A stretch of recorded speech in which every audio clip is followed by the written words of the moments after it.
Magandang umaga Davao, Mindanao at sa apat na sulok ng daigdig. Ito po si Mirasol Sibayan Katso. Bago tayo magpatuloy, bigyan niyo naman ako ng thumbs up, like at pakishare niyo po ang videong ito. Alam ko pong mahalaga sa inyo ang oras ninyo, naintindihan ko po. Paki-play naman po at hayaang matapos ang video. Ang YouTube po ay ipapasa po ito sa iba. Pinapahalagahan ko po yon. Ngunit kung may oras po kayong manood, malaking tulong po sa amin ito. Maraming salamat po. Mga ulo na nagbabagang balita. Ulat panahon. Easterlies na nakakaapekto sa silangang bahagi ng Luzon at Visayas. Lokal na balita. 19 Davao City Police Station Chief sinibak. Itinuro ng grupong Invite ang mga part na iniiwasan ng mga naglalakad. Ang DSWD ay patuloy na nagbibigay ng tulong para sa mga individual na nasa krisis. Shakeout drill para gayahin ang senaryo para sa mga barangay na kasama sa updated tsunami map. Pambansang balita. Kumilik na maglalabas ng mga digital ID para sa pagbuto sa internet sa ibang bansa. VP Sara, 6 DepEd National na mga kaganapan sa Cebu ay nakakatulong sa pagbangon ng ekonomiya. Balita sa ibayong dagat. Pagkamatay ng Malaysian influencer kasunod ng sinasabing cyberbullying. Babaeng inaresto habang nagbabala ang ministro laban sa negatibong kultura. Lumago ang net portfolio value ng Temasek ng $7 bilyong hanggang $389 bilyong na pinalakas ng mga pamumuhunan sa US at India. Balitang aliwan. Nagsimula ang Great Rebundling ng streaming. Ano ang maaaring ibig sabihin nito para sa mga subscriber? Sinaway ba ni Vice Ganda si Jackie dahil sa viral video sa La Union? Balitang pangkalakasan. Si Elina Svitolina ay nagsuot ng itim na laso sa Wimbledon sa napakahirap na araw matapos ang mga pag-atake ng Russia ay patayin ang 30 tao sa Ukraine. San Miguel Star, John Mar Fajardo sa balis para sa PBA MVP Award. Mga tampok na kwento. Nakahanap ang mga siyentipiko ng isang muli hula na hindi kailanman natagpuan sa labas ng ating solar system sa isang planeta na may salamin na ulan. Ang mga fungi ay umangkop sa init ng katawan, isang senaryo sa katapusan ng mundo. Kwento sa tabi-tabi.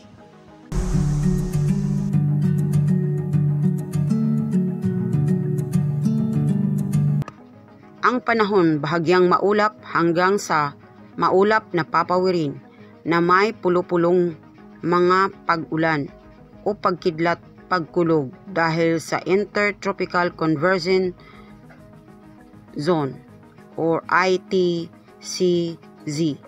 na may posibleng flash flood o landslide sa panahon ng matinding pagkidlat at pagkulog.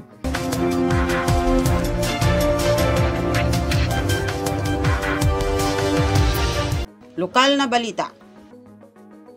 19 na Station Commander ng Davao City Police Office DCPO ang nirelieve noong Lunes, Hunyo 8, 2024. Kinumpirma ng Police Regional Office Davao Region, PRO Davao, spokesperson, Police Major Catherine De La Rey sa Super Balita Davao na bahagi ito ng mga tungkulin ng Regional Director ang magtalaga at reassign ng mga opisyal. Itinalaga kamakailan bilang Acting Director ng PRO Davao si Police Brigadier General Nicolas D. Torre III.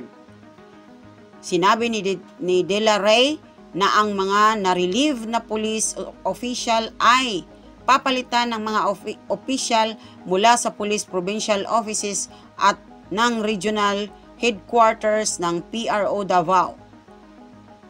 Sa pamamagitan ng isang Orders Number PRO 11-SORA-2024-2227-2078.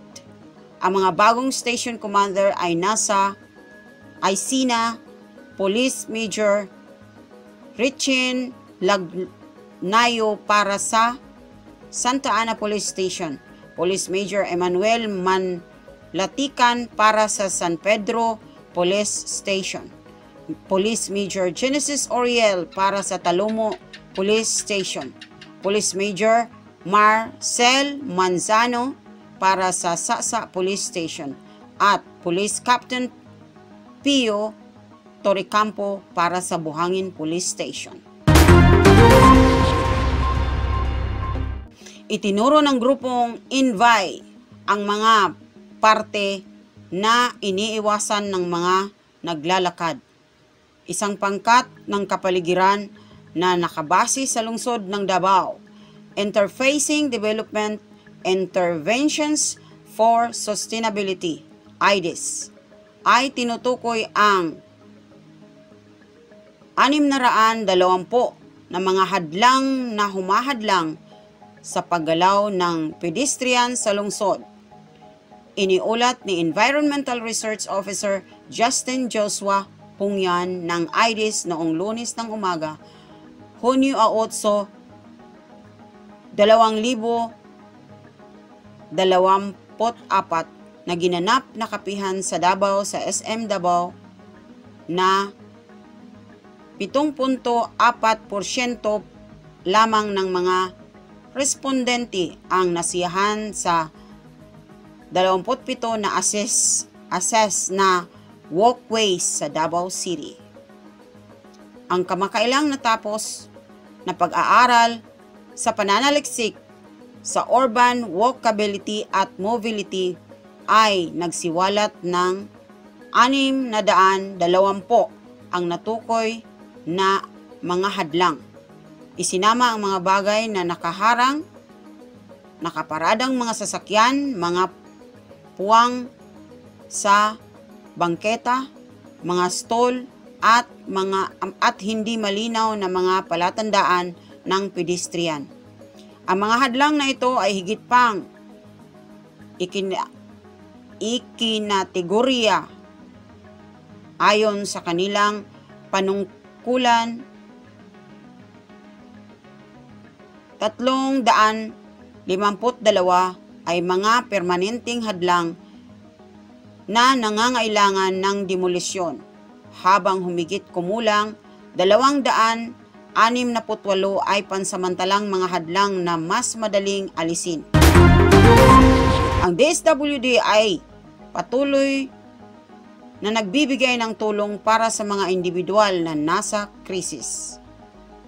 Nilinaw ng Development of Social Welfare and Development Davao Region, DSWD Davao, na sa kabila ng mga kumakalat na chismis Ang ahensya ay patuloy na nagbibigay ng tulong, medikal at boreal at iba pang serbisyong sumuporta sa mga nasasakupan ng Davao. Bago ito, si Davao City 1st District Representative Paulo Pulong Duterte sa isang pahayag na ipinost noong Lunes, Hunyo 8, 2024,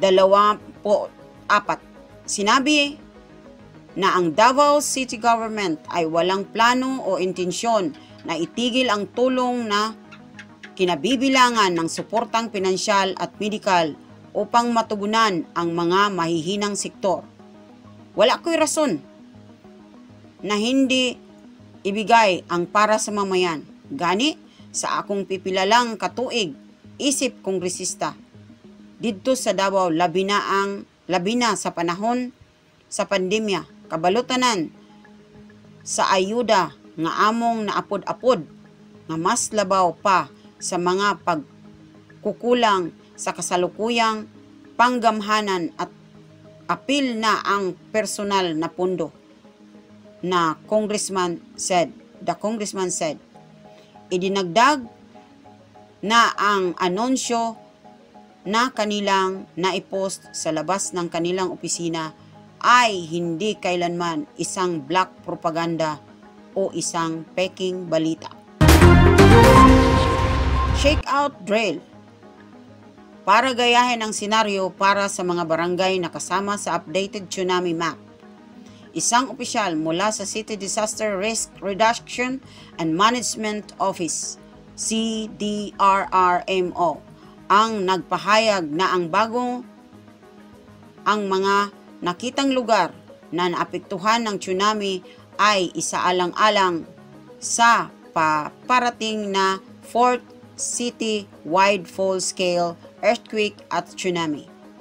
Citywide shake drill noong Hunyo 26, sinabi ng CDRRMO Admin and Training Acting Division Head Lyndon Ancahas sa Speak Media Forum na ang mga safe zone ay itatag na may bagong mapa ng tsunami bilang sanggunian.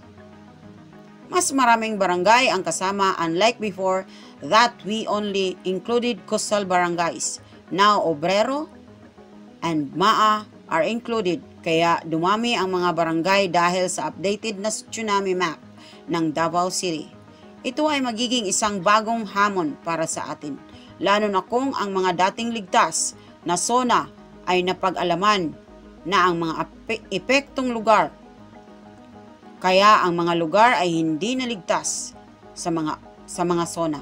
Sinabi ni Ancahas, idinagdag na ang ilang mga barangay sa poblasyon ay kasama rin.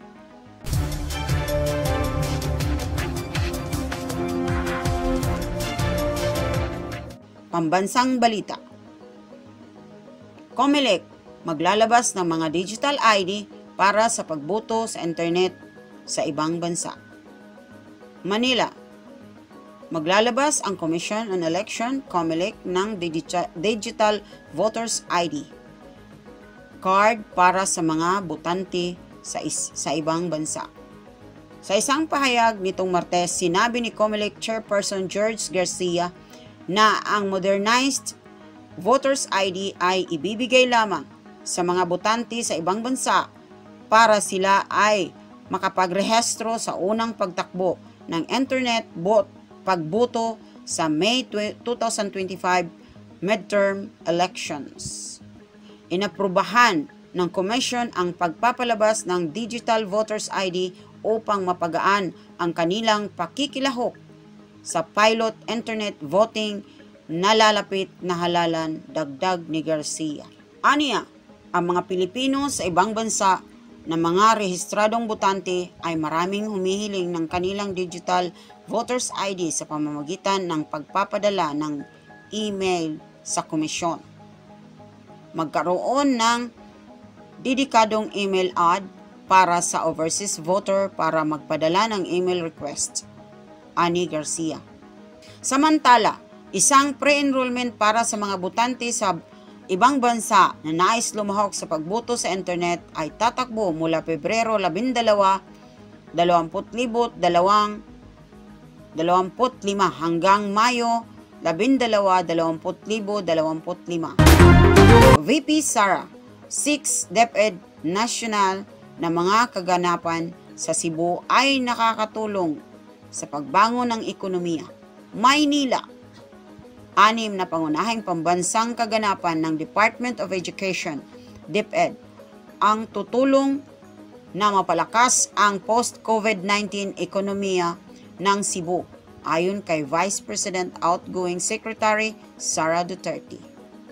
Sa isang talumpati noong Lunes, sinabi ni Duterte na ang sabay-sabay mga pagsasagawa ng mga pambansang kompetisyon ay hindi bigyan lamang ng kapangyarihan ang mga kabataan sa iba't ibang larangan.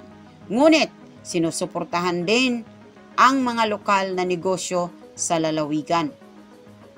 Ang tinutukoy niya ay ang palarong pambansa, 2024 National Festival of Talents, National School Press Conference, NSPC, National Learners Convergence Learning Camp at ang Solidarity Meeting of the Learners' Rights at Protection Office. Lahat ay i-host ng probinsya.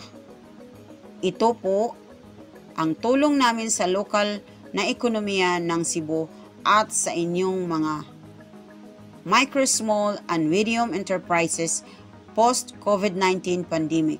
Aniya, sa pagbubukas ng seremonya ng 2024 National Festival of Talents sa Naga City.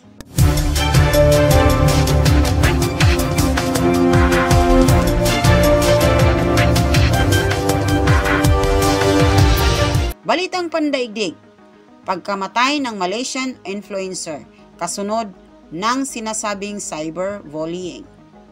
Babae, inaresto habang nagbabala ang ministro laban sa negatibong kultura.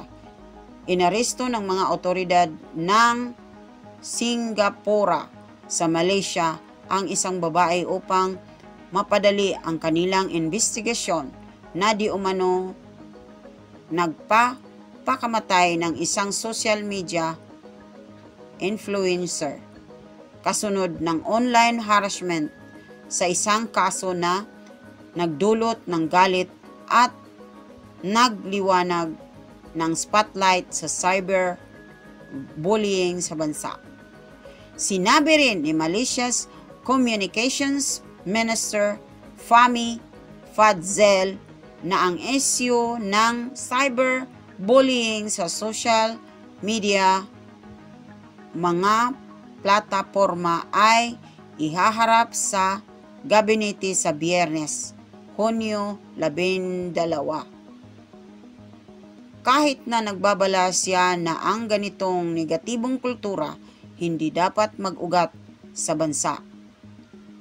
Miss Rahiswari Apaho, 30, na tinatawag na Isha sa social media at kilala sa kanyang pagiging positibo at beauty content, natagpuang patay sa kanyang tahanan noong Hunyo 5. Isang araw bago ito, nagsampa siya ng police report sa Dang Wangi Police Station sa Kuala Lumpur na nagpapahayag sa kanyang takot na ma-rape at mapatay.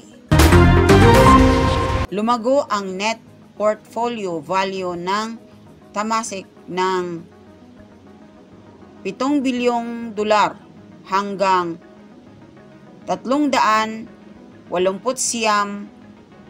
bilyong na pinalakas ng mga pamumuhunan sa US at India. Ang Singapore Temasek Holdings ay nag-ulat ng $7 bilyong, $5.2 bilyong US na pagtaas nitong portfolio na may pagbabalik ng pamumuhunan mula sa US at India na nagbigay ng pagpapalakas at pagbawas sa hindi magandang pagganap ng China. Ang net portfolio ng state investor ay nagkakahalaga ng $389 na bilyong noong Marso 31 mula sa $382 bilyong noong nakaraang taon, ayon sa pinakahuling taunang pagsusuri nito na inilabas noong Martes, Hunyo 9. Nag-post ito ng positibong taunang shareholder return na 1.6% pagkatapos ng negatibong 5.07% noong nakaraang taon na pinakamasama mula noong 2016. Ang Temasek ay isa sa 3 entity na namumuhunan ng mga reserba ng Singapore at ang bahagi ng mga return ito ay tinatap bawat taon para sa taunang budget ng pamahalaan.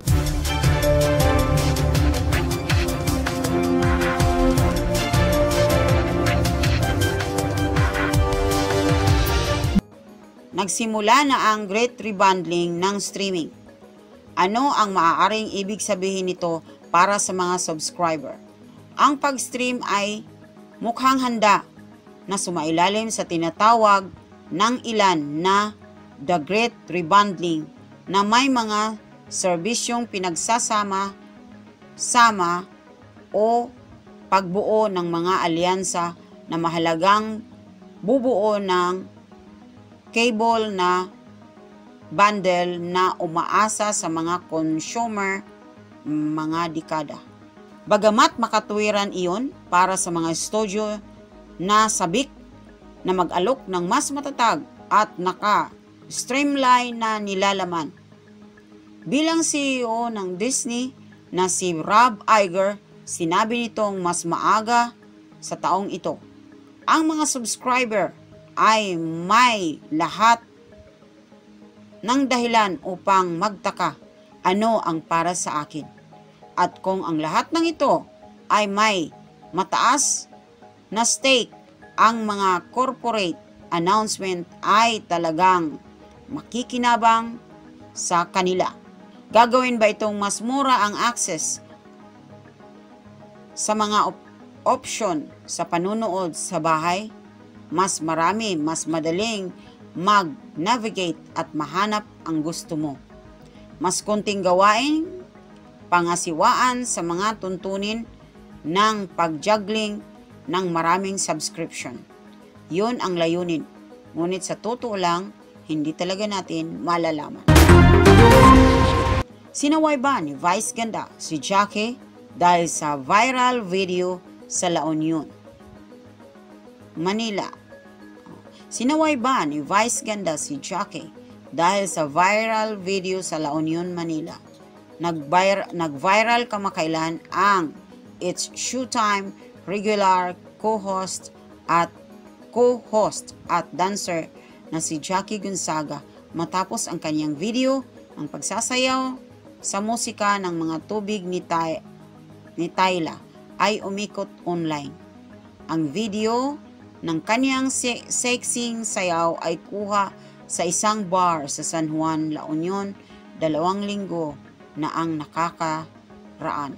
Sa kanyang pinakahuling endorsement launch para sa Brightest Skin Essentials, naupo si Gonzaga sa ABS-CBN balita at ipaniliwanag na hindi planado ang La Union trip. That weekend talaga biglang na-cancel yung work ko. So sinabi ko, sige, sayang naman yung day. So spend the day wisely to have fun. You know, a little party.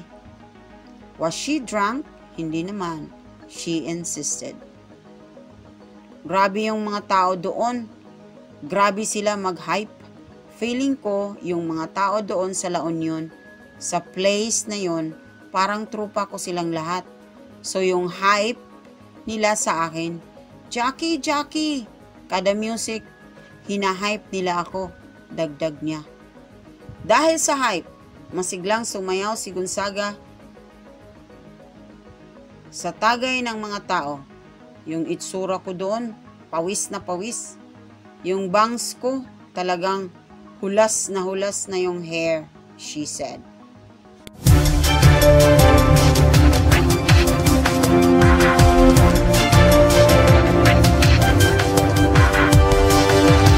Balitang pangkalakasan.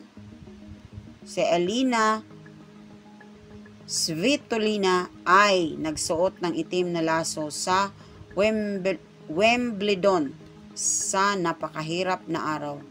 Matapos ang mga pag-atake ng Russia ay patay ang 30 tao sa Ukraine.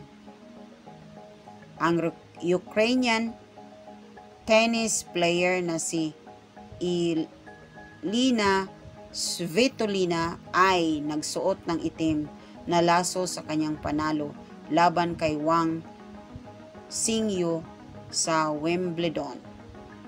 Ang mga atake ng missile ng Russia ay tumama sa mga target sa mga lungsod sa buong Ukraine noong Lunes, kabilang ang Okhmatdit ng Kiev Hospital, ang sentrong medikal ng mga bata sa bansa, na pumatay ng higit sa 30 katao. Matapos ang isang kahangahangang 6-6-1 na panalo, isang emosyonal na si Svitolina ang nahirapang makalusot sa kanyang on-court panayam pagkatapos ng laban. Ang 29 taong gulang ay nakatanggap ng masigarbong palakpakan mula sa mga tao sa Court 2 habang sinubukan niyang i-compose ang sarili. Ito ay isang magandang pagganap mula sa aking panig ngayon at ito ay isang napakahirap na araw ngayon para sa mga taong Ukrainian. San Miguel star John Mar Fajardo sa bilis para sa 8th PBA MVP Award.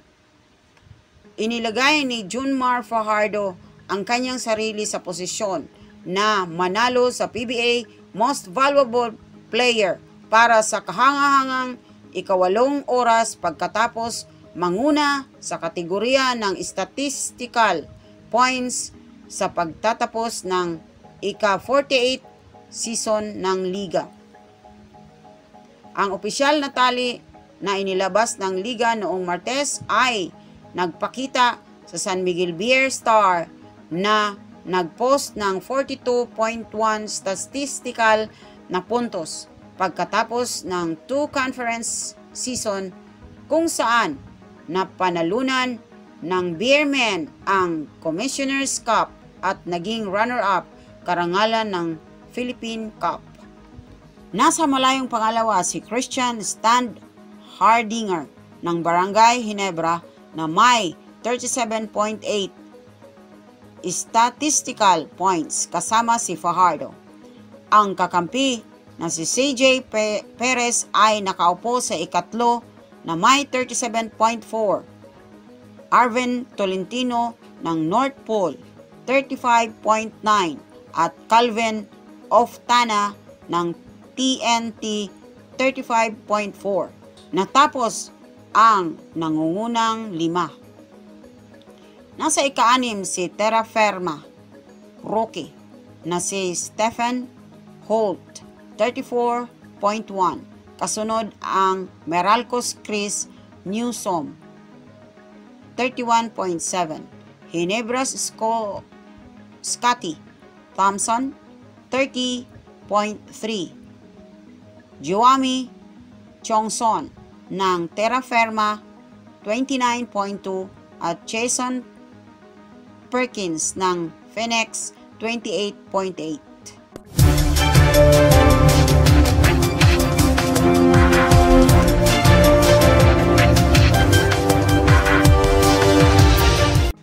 Mga tampok na kwento. Nakahanap ang mga sayantipiko ng isang molekula na hindi kailanman natagpuan sa labas ng ating solar system sa isang planeta na may salamin na ulan. Ang isang exoplanet na kasing laki ng Jupiter ay matagal nang nakaintriga sa mga astronomo dahil sa nakakapasong temperatura nito. Sumisigaw na hangin at patagilid na ulan na gawa sa salamin. Ngayon, ang data mula sa James Webb Space Telescope ay nagsiwalat ng isa pa nakakaintriga na katangian ng planeta na kilala bilang HD 189733b, amoy bulok na itlog.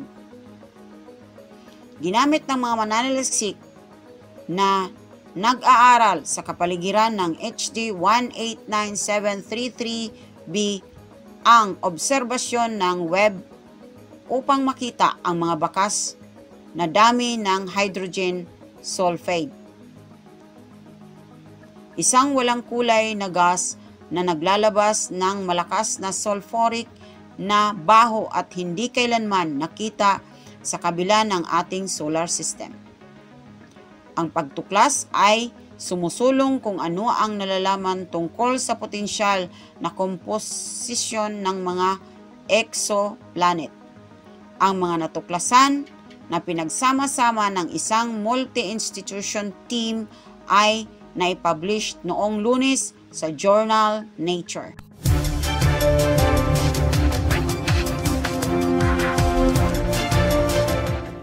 Ang mga fungi ay umaangkop sa init ng katawan, isang senaryo sa katapusan ng mundo. Yun ay dahil ang ating mga immune system ay napakahusay sa pagprotekta sa atin mula sa mga infeksyon sa fungal. Higit pa rito, ang ating mga katawan ay masyadong mainit para sa karamihan ng mga fungal species upang mabuhay. Ngunit natuklasan ng isang bagong pag-aaral na ang ilang mga fungal pathogen ay umuusbong upang maging may kakayahang makahawa. Ngunit natuklasan ng isang bagong pag-aaral na ang ilang mga fungal pathogen ay umuusbong upang maging may kakayahang makahawa ng tao at maaaring maiugnay ito sa pagbago ng klima. Ang panganib at kahalagahan ng mga bagong fungal pathogen ay pinaniniwalaan na seryosong minamaliit. Isinulat ng may akda ng pag-aaral sa isang papel na inilathala sa journal Nature Microbiology. Mayroon ding mga indikasyon na ang pagtaas ng temperatura ay pagpapahintulot sa fungi na mag-mutate at maging lumalaban sa mga gamot na antifungal. Kwento sa tabi-tabi, ating tunghayan.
Trivia.